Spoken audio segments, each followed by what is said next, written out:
그녀는 요즘 취업을 위해 매일 밤늦게까지 공부했다. 오늘도 어김없이 아침부터 독서실에서 책을 받고 어느새 시간은 12시를 가리키고 있었다. 독서실에는 그녀 외에 아무도 없었다. 평소와 달리 그녀는 자정 이후부터 졸음이 쏟아져 좀처럼 집중하지 못했고 그만 집으로 돌아가기로 한다. 짐을 챙겨 독서실을 나섰는데 비상구 계단 쪽에서 누군가 올라오는 소리가 들렸다. 그녀는 자기도 모르게 가만히 밑을 내려다봤다. 소리가 멈췄다. 밑에는 아무도 없는 것 같았다. 그런데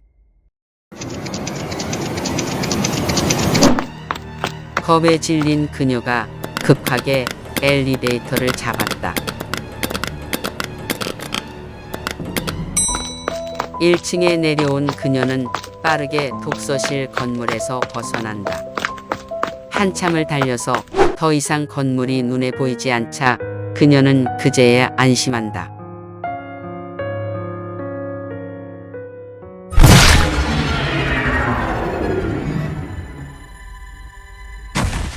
그녀는 몸이 반토막 난 채 바닥에 널브러졌다.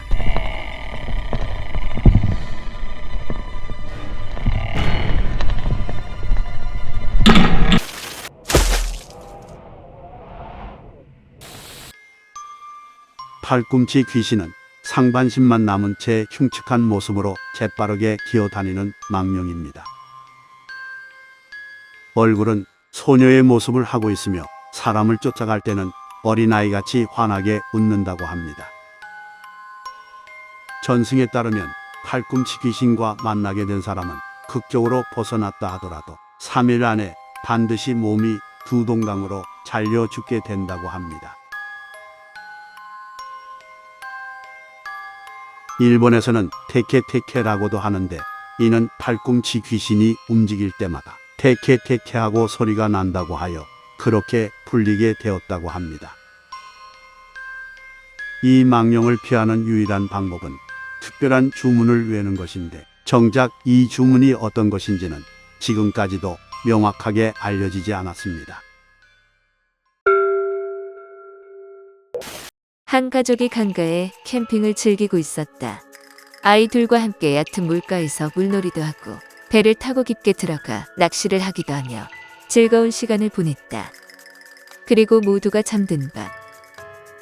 잠들었던 부모는 첫째의 부름에 잠에서 깨고 첫째에게서 둘째가 사라졌다는 충격적인 말을 듣게 된다. 아이가 부스럭거리는 소리에 눈을 떴을 때 둘째가 울음소리가 들려 누군가를 찾고 있어 라고 중얼거리며 텐트를 나가고 있었고 뒤따라 나가보니 둘째는 온데간데 없었다는 것이다. 가족은 패닉에 빠져 둘째를 찾으러 나섰다. 짧은 시간 동안 멀리 못 갔을 터인데 주변을 아무리 둘러봐도 둘째는 보이지 않았다. 정신이 없던 그때 호숫가에서 여인의 울음소리가 들려왔다. 아들아, 아들아, 어디 있니? 애타게 아들을 찾는 또 한 명의 어머니인 듯했다. 첫째는 그녀의 아들과 둘째가 같이 있는 것은 아닌가 하는 생각이 들어 그녀에게 가서 물어보려 호숫가로 뛰어갔고 울음소리가 점차 가까워지더니 등 뒤에서 누군가 거세게 어깨를 잡아챘다.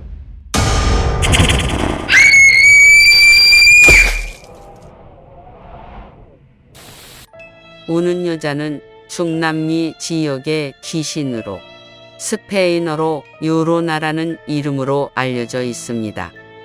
그녀는 밤에 물가에서 울부짖고 있고 아이들에게 자주 출연하며 다가가면 익사시켜버린다고 합니다.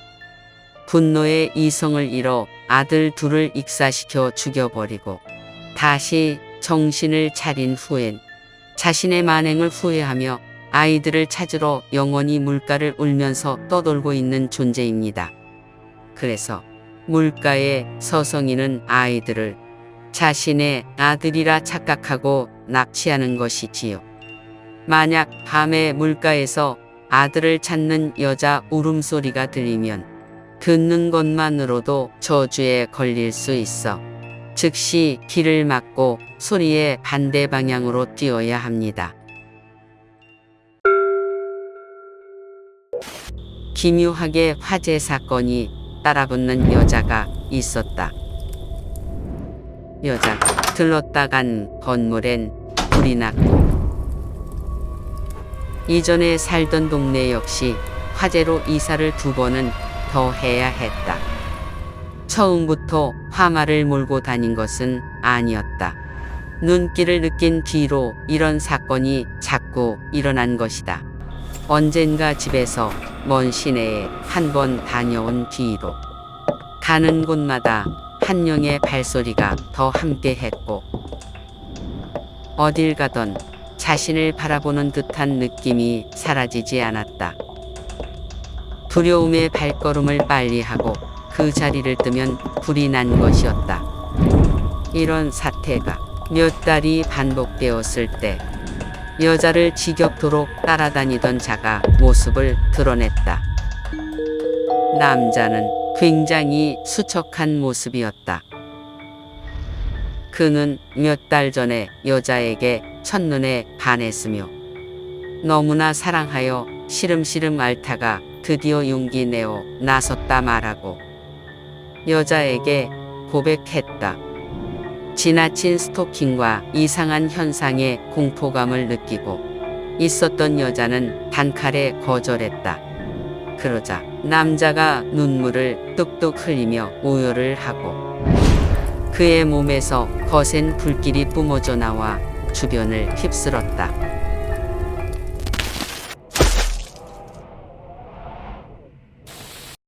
지기는 신라의 불귀신으로 역사 속 여러 책들에 수록되어 전해 내려왔습니다. 지기는 본래 신라 활리역 사람인데 선덕여왕을 사모했었습니다. 왕이 친히 만나 주겠다 하였을 때 기다리다 잠들어 버렸고 그녀가 두고 간 금팔찌를 발견하고 후회로 번민하여 그 마음이 스스로의 몸을 불살라 불귀신이 됐다고 합니다. 선덕여왕은 다음에 주사를 만들고 문과 벽에 붙여 화재를 막았습니다. 지기가 마음에 불이 나 몸을 태워 화신이 되었네. 마땅히 창에 밖에 내쫓아 다시는 돌보지 않겠노라. 혹시 주변에 화재가 잦다면 지기가 근처에 있을 수 있으니 주사를 적어 붙여 놓으면 되겠습니다.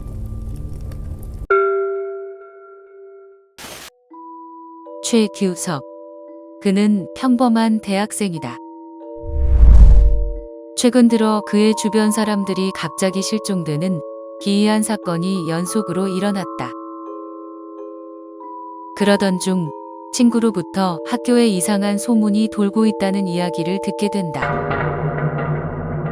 그것은 사실 실종된 사람들은 모두 다크웹 속 붉은 방이라는 사이트에 접속했고 그 후 얼마 못 가 하나같이 전부 실종돼 버렸다는 다소 섬뜩한 내용이었다. 그는 두려웠지만 소문의 진위를 확인하고 싶었고 집으로 돌아와 어렵게 다크웹에 접속했다. 하지만 몇 시간 동안 웹을 뒤져도 붉은 방이라는 사이트는 좀처럼 나오지 않았다. 그의 긴장이 살짝 풀리려던 찰나 기분 나쁜 소리와 함께 화면에 의미 불명의 붉은색 팝업창이 나타났다. 그는 팝업창을 주시하며 조금 주저하다가 이내 꺼버렸다. 이게 대체 뭐지? 그는 다시 한번 팝업창을 껐다.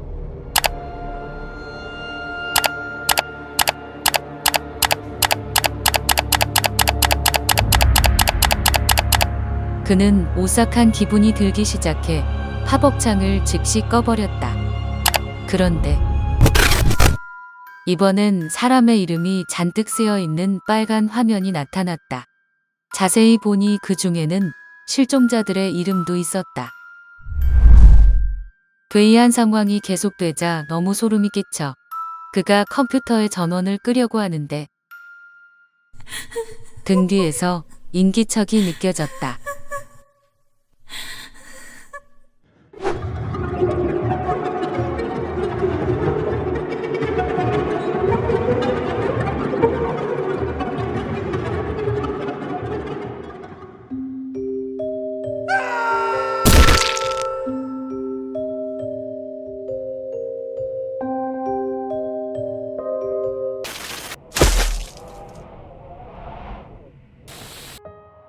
붉은 방은 웹의 깊은 곳에 존재한다고 알려진 수수께끼의 사이트입니다. 붉은 방으로 통하는 팝업 링크는 무작위로 인터넷상에 생성되는데 만약 그것을 발견한 사람이 팝업 창을 닫으면 그때부터 계속 생겨나기를 반복해서 종국에는 붉은 방 사이트로 이어지게 합니다. 그렇게 접속한 사람들은 대부분 실종되거나 의문의 죽음을 맞는데 섬뜩하게도 사라진 희생자들의 이름은 모두 사이트에 기록된다고 합니다. 누가 어떤 목적으로 이런 사이트를 만들었는지, 왜 희생자들의 이름이 기록되는지 등 붉은 방의 수수께끼에 대해 밝혀진 것은 현재까지 거의 없다고 합니다.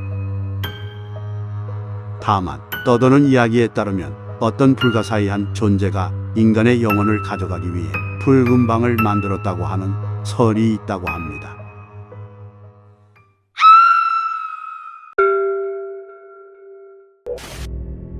나는 우리 할아버지를 사랑해요. 아빠는 이제 할아버지가 먼 곳으로 이사 가서 더 이상 오지 않는다고 말씀하셨어요. 나는 할아버지를 다시 볼 수 없다는 생각에 몇 주 동안 울었어요. 엄마 아빠는 내가 우는 걸 정말 싫어했어요. 그런데 어느 날 할아버지가 집으로 돌아오셨어요.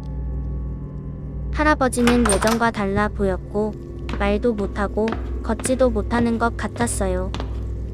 그래도 그분은 우리 할아버지라는 걸 알 수 있었어요.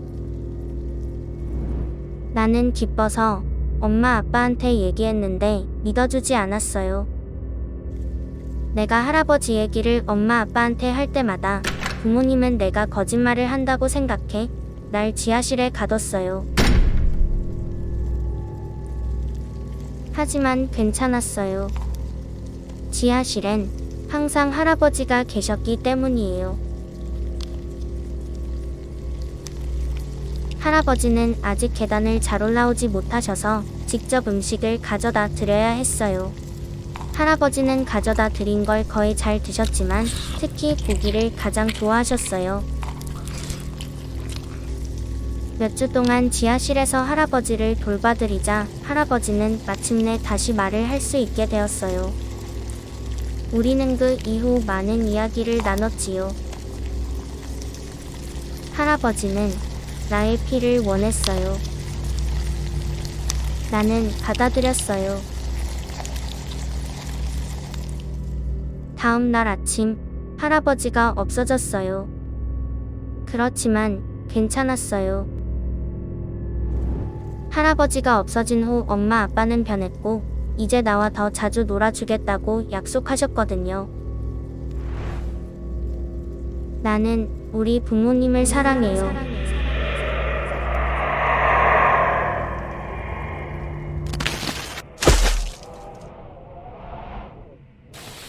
이 이야기는 게임 그로잉 마이 그랜파를 해석한 이야기입니다.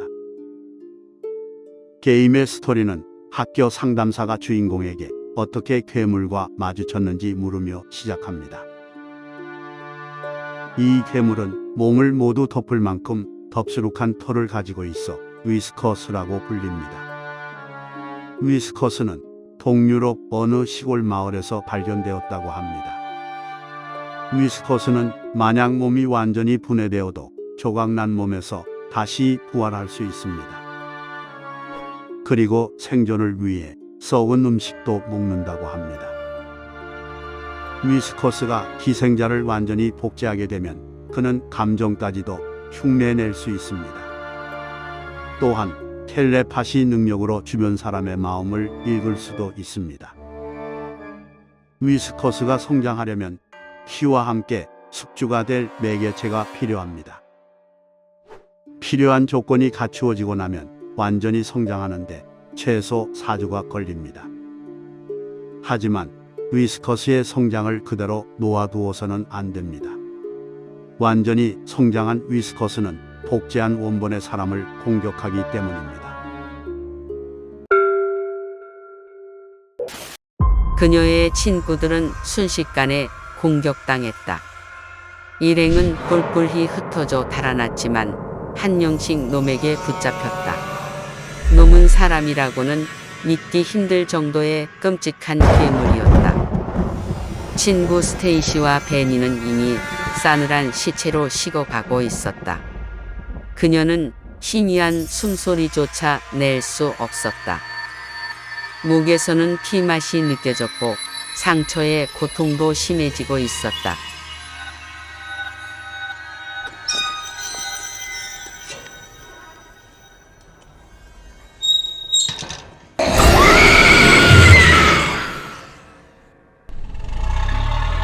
그녀는 오랜 친구들과 함께 산속으로 캠핑을 떠났다.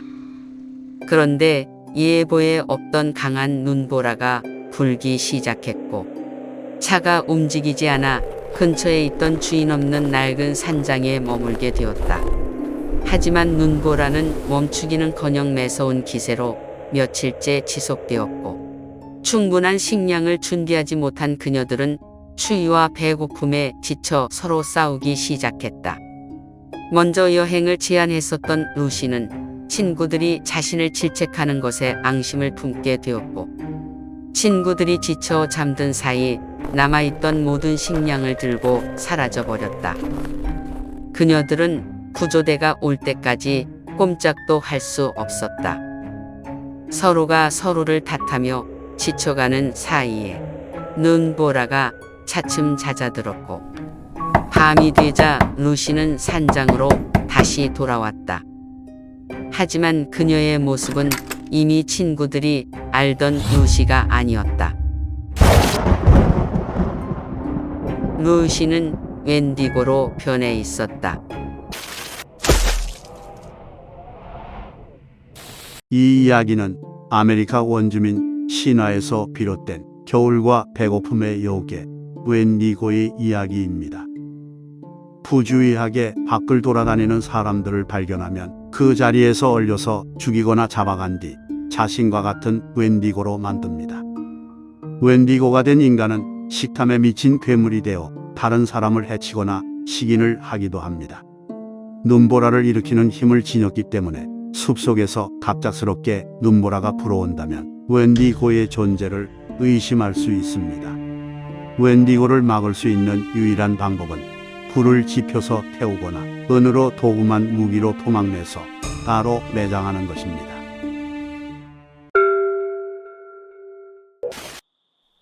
어느 날 남자는 근처에 있는 영화관에 혼자 영화를 보러 갔다. 영화관에는 영화를 보는 사람들이 남자 이외엔 없었다. 영화는 밤 늦게 끝났고 영화관 맞은편에 주차해 놓은 차로 걸어가 차에 탔다. 그때 누군가 창문에 노크를 하였다. 2명의 어린 소년들이 창문 옆에 서 있었다. 저기요, 아저씨, 저희가 문제가 좀 생겨서요. 영화를 보고 싶은데 돈을 안 가져와서요. 라고 한 소년이 말했다. 집에 가서 돈을 좀 가져와야 하는데 도와주실 수 있나요? 라고 다른 소년이 말했다. 남자는 이 소년들에게서 이상함을 느꼈다. 왜냐하면 좀 전에 마지막 영화 상영이 끝났기 때문이다. 제발 아저씨, 저희 좀 들여보내주세요. 아저씨가 허락해주지 않으면 저희는 차에 탈 수 없어요. 라고 그 소년들 중 한 명이 말했다.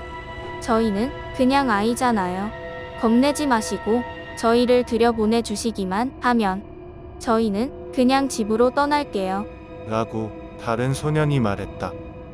그때 남자는 소년들의 눈이 이상하다는 것을 알아차렸다. 소년들의 눈은 석탄처럼 검었고 흰자와 홍채가 없었으며 완전히 검은 두 눈만 있었다. 자, 아저씨, 저희는 아저씨를 해치지 않을 거예요. 아저씨는 저희를 이제 들여보내 줘야 해요. 라고 소년들은 공격적인 말투로 말했다. 깜짝 놀란 남자는 급히 차를 후진하여 빠져나왔다. 차를 몰고 떠났을 때 소년들은 뒤에서 계속 큰 소리를 질러댔다. 괜찮다고 말하지 않으면 저희가 들어갈 수 없어요. 저희를 들여보내요. 하지만 백미러를 봤을 때 소년들은 사라졌다. 그리고 영어관 밖 인도는 텅 비어 있었으며 어떤 인기척도 없었다.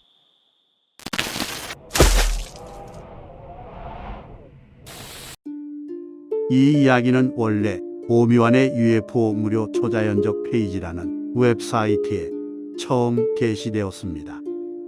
이 사연 이후로 많은 사람들이 이와 같은 검은 눈을 가진 아이들을 만났다는 목격담이 올라오기 시작했습니다. 대부분의 사연을 보면 아이들과의 만남은 한밤중 집에 있거나 차에 혼자 있을 때 일어난 것으로 알려져 있습니다. 검은 눈을 가진 아이들은 보통 2인 1조로 오지만 3명 이상의 아이들을 봤다는 증언도 있습니다. 그리고 아이들의 얼굴은 보통 후디나 모자에 의해 가려져 잘 보이지 않았다고 합니다. 집으로 아이들이 찾아온 경우 아이들의 목소리는 AI와 같이 억양이었고 단조로운 목소리였으며 화장실 사용을 원하거나 전화, 음식 그 외에도 집에 태워다 줄 것을 요청했습니다. 사람들이 아이들의 눈 보고 이상함을 느낌과 동시에 공손했던 아이들의 태도는 갑자기 공격적인 태도로 바뀌고 상대는 압도적인 공포감을 느낀다고 알려져 있습니다. 하지만 아이들은 끝내 집이나 차에 들어가지 못하게 되면 사라지게 된다고 합니다. 한밤중 혹시라도 검은 눈을 가진 아이들을 만나게 된다면 절대 들여보내서는 안 될 것입니다.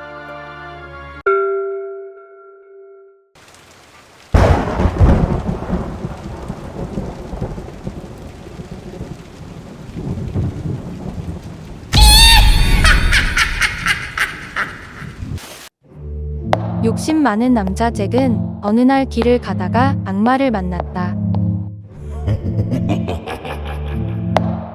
그런데 자꾸만 악마가 뒤를 따라오자 그는 꾀를 내어 악마에게 사과를 먹어보라 권했고 악마가 사과나무에 올라간 사이 나무에 십자가를 그렸다. 악마는 십자가를 무서워하여 나무에서 내려오지 못했고 결국 잭과 흥정을 하게 된다. 잭은 악마에게서 2번 다시 그의 앞에 나타나지 않을 것과 그가 죽은 뒤에 지옥에 데려가지 않겠다는 약속을 받아냈다. 세월이 흐른 뒤 잭은 헬로윈이 얼마 남지 않은 무렵 세상을 떠났다. 악행을 많이 저질러 천국에 갈 수 없었던 그는 지옥이라도 가야겠다고 생각하며 이리저리 떠돌다가 예전에 만났던 악마와 마주쳤다. 잭은 지옥에 가게 해달라고 사정했지만 악마는 지옥 문을 절대 열어주지 않았다. 결국 잭은 악마에게 암흑 속에서 길이라도 찾게 해달라 청했고 악마는 지옥에 있는 불덩어리를 하나 던져주었다. 이때부터 잭은 성불하지 못한 채 불덩어리를 호박에 담아들고 쉴 곳을 찾아 오늘날까지 정처 없이 세상을 떠돌아다니고 있다고 한다.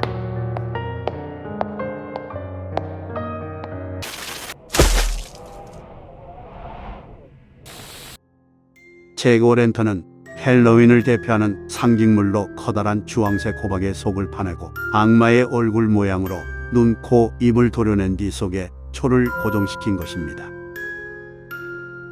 흔히 망령을 위해 길을 밝혀주는 등으로 여겨지는 잭 오랜턴의 유래에 대해서는 여러 가지 이야기가 전해오는데 아일랜드의 민담인 욕심쟁이 잭 이야기가 가장 널리 알려져 있습니다. 민담 속에서 잭이 영리하고 좋은 사람이었다거나 신이 악마를 속일 수 있도록 잭을 도왔다는 이야기도 있으나 이런 이야기들의 공통점은 악마가 복수를 위해 잭이 죽은 뒤 지옥에 오는 것조차 거절했다는 것입니다. 이처럼 다양한 전설을 종합해 볼 때 잭은 야경꾼이나 17세기 초반 밤마다 등을 들고 길을 안내하던 길잡이 혹은 도깨비불을 상징하는 것으로 추정됩니다. 실제로 잭키 랜턴이나 잭더 랜턴이라는 말은 도깨비불과 같은 의미로 쓰이기도 합니다.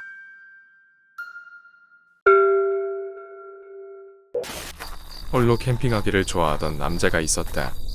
그는 야영을 위해 적당한 장소를 고르던 중 운이 좋게도 오두막 하나를 발견하게 되었다. 내부는 비좁았지만 사람의 흔적이 있었고 바깥보다는 안전했다. 남자는 이곳에서 하룻밤을 보내기로 했다.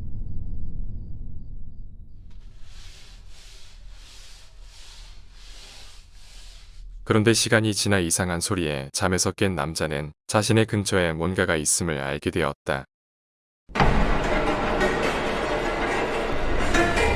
놀라서 일어난 남자는 황급히 주변을 둘러봤지만 남자의 눈에는 아무것도 보이지 않았다. 하지만 눈을 감고 있으면 또다시 무슨 소리가 들렸고 이번에는 바로 옆에서 무언가가 형형한 눈으로 빤히 보고 있었다. 남자는 짐을 챙기지도 못한 채 오두막을 뛰쳐나왔다. 그러자 엄청난 굉미 산 전체에 울려 퍼졌고 방금까지 남자가 있었던 오두막은 흔적도 없이 무너져 있었다. 사내더미 속에서 고개를 내밀어 그를 잠시 바라보던 털북숭이는 이내 산속 어둠으로 사라졌다.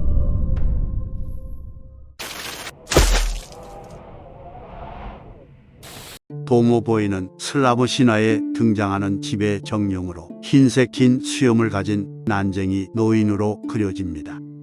한국의 성주신과 비슷한 도모보이는 자신의 집안에 불만을 느꼈을 때 큰 저주를 내리지만 자신을 잘 대접하면 가정과 재산을 지켜준다고 알려져 있습니다. 평소에는 자신의 모습을 숨기고 있거나 동물의 모습으로 등장하기도 하는데 자신의 진짜 모습으로 나타나는 일은 거의 없습니다. 만약 도모보이의 진짜 모습을 목격하게 된다면 그 집에 불길한 일이 일어날 징조가 있으니 당분간 집에서 떠나거나 아예 다른 집으로 이사를 가는 것이 좋을 것입니다.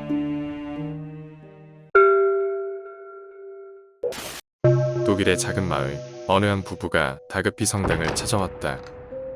알트 신부를 찾아온 부부는 딸아이를 직접 만나줄 것을 청했다. 부부의 간곡한 요청에 그녀를 만난 알트 신부는 경악을 금할 수 없었다. 그녀의 얼굴은 이미 악마에게 잠식당했으며 숨결에서는 고기 썩은 냄새가 진동하고 있었다. 알트 신부는 성당으로 돌아가 구마를 집전할 사제들을 결성하였다. 본격적으로 구마 의식이 진행되자 방치되어 있던 악령들이 모습을 드러냈다. 쇠사슬로 묶었음에도 불구하고 성인 3명이 그녀를 구속한 상태에서 진행해야 했다. 그녀는 전혀 다른 사람의 목소리를 내며 익힌 적 없었던 외국어들을 사용하기 시작했고 사제들은 이를 단서로 삼아 악령들의 이름을 자백받을 수 있었다.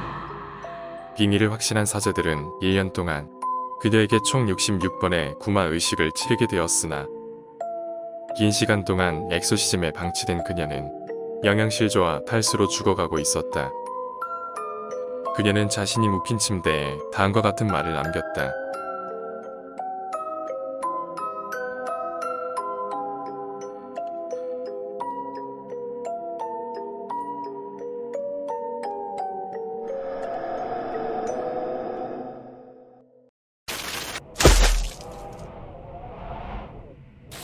이 이야기는 1952년 독일의 실존 인물 안넬리제 미실의 이야기입니다.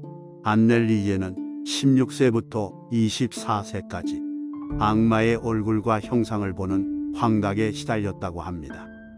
가족들은 의학적 도움을 중단하고 가톨릭의 사제들에게 구마 의식을 의뢰했으며 그녀는 구마를 받다가 체중이 30kg까지 줄면서 영양실조와 탈수로 세상을 떠나게 됩니다.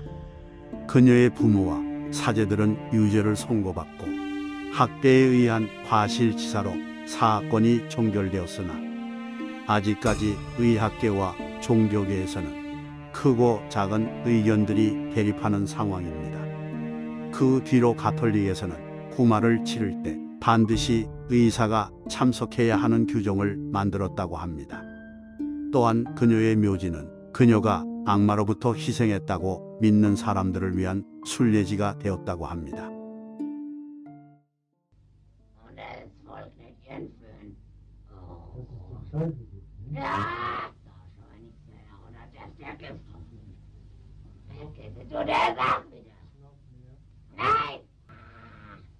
Ich bin Nero.